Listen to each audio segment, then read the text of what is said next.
15e méditation.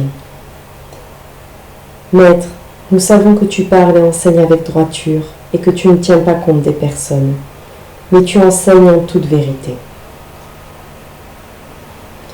Voyez comme vous avez comblé le vide de votre existence en vous servant des autres. C'est la raison pour laquelle ces gens vous tiennent à la gorge. Voyez quel contrôle il y a sur votre conduite en l'approuvant ou en la désapprouvant.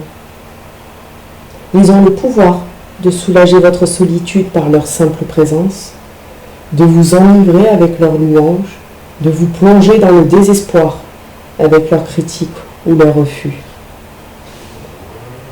Regardez-vous consacrer presque chaque minute de votre journée à vous concilier ces gens ou à leur plaire, qu'ils soient vivants ou morts. Vous vivez selon leurs normes, vous vous conformez à leurs règles, vous recherchez leur compagnie, vous désirez leur amour, vous craignez qu'ils ne vous trouvent ridicule, vous vous languissez de leurs applaudissements, vous acceptez humblement la culpabilité qu'ils font peser sur vous. Vous êtes terrifié à l'idée d'aller à l'encontre des idées en vogue dans la manière de vous habiller, de parler, d'agir ou même de penser. Même lorsque vous avez le contrôle sur ces gens, vous n'en dépendez pas moins et vous êtes leur esclave. Les gens sont devenus une part si importante de votre être qu'il ne vous est même plus possible d'envisager une existence qui ne soit pas influencée par eux ou placée sous leur contrôle. En fait, ils vous ont convaincu que si vous vous libériez d'eux, vous deviendriez un être solitaire, morne, froid. Mais c'est le contraire qui est vrai. Comment peut-on aimer un être dont on est l'esclave? Comment peut-on aimer un être dont on ne peut se passer? On peut seulement désirer cet être, avoir besoin de lui, en dépendre, le craindre et être sous son contrôle. Rien d'autre. On ne trouve l'amour que dans l'audace et la liberté. Comment arriver à cette liberté? En attaquant sur deux fronts, celui de la dépendance et celui de l'esclavage. Mais cela ne peut se faire avant la prise de conscience. Une fois celle-ci atteinte, il est impossible de rester dépendant. On ne peut rester esclave lorsqu'on a devant soi la sottise de sa propre dépendance. Mais la prise de conscience ne suffira pas toujours à une personne qui vit sous la dépendance. Il lui faudra cultiver les activités qu'elle aime, découvrir ce qui est réellement son travail, non pour son utilité, mais pour ce qu'il est. Essayez d'avoir une activité que vous aimez pour elle-même, sans vous préoccuper des dividendes qu'elle peut vous apporter, de l'approbation de votre entourage, de son admiration, des récompenses éventuelles. Livrez-vous à cette activité sans vous demander si les autres la connaissent et l'apprécient.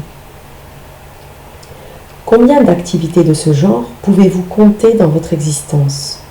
Activités dans lesquelles vous ne vous engagez que parce qu'elles vous enchantent et embrassent votre âme.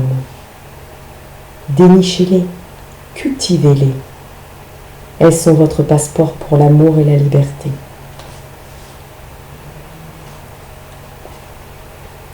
Une fois encore, vous avez probablement été conditionné comme un consommateur pour qui aimer un poème, contempler un paysage ou écouter de la musique est une perte de temps. Vous croyez qu'il vous faut produire un poème, ou une composition musicale, ou une œuvre d'art. Même produire cette œuvre est de peu de valeur en soi. Votre travail doit être reconnu. De quelle utilité peut-elle être si personne ne la connaît? Et même lorsqu'elle est connue, cela ne veut encore rien dire si elle n'est pas applaudie et louangée. Votre œuvre n'acquiert sa valeur maximale que si elle devient populaire et se vend.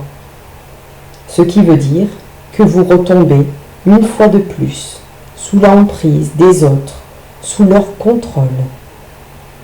La valeur d'une action, selon eux, ne réside pas dans le fait qu'on aime une œuvre et qu'on en profite pour elle-même, mais dans le succès qu'elle apporte. La route royale du mysticisme et de la réalité ne passe pas par le monde des humains. Elle passe par le monde des actions dans lesquelles nous nous engageons pour leur valeur elle-même, sans penser à leur succès, aux avantages et aux profits que l'on peut en tirer. Contrairement à la croyance populaire, la cure qui guérit le manque d'amour et la solitude n'est pas la compagnie des autres, mais le contact avec la réalité. Au moment même où vous entrerez en contact avec cette réalité, vous saurez ce que sont exactement l'amour et la liberté. La liberté par rapport aux autres. Et vous aurez alors la capacité de les aimer. Au lieu d'attendre que l'amour emplisse votre cœur, rencontrez d'abord les autres. L'amour jaillira dans votre cœur grâce à votre contact avec la réalité. Ce ne sera pas de l'amour pour une chose ou pour une personne en particulier, mais la réalité de l'amour, une attitude, une disposition vers l'amour. Cet amour rayonnera alors vers l'extérieur, vers l'univers entier. Si vous voulez que cet amour rayonne dans votre vie, libérez-vous de votre dépendance intérieure par rapport aux êtres, en prenant conscience de cette dépendance et en vous engageant dans des activités qui vous plaisent pour ce qu'elles sont.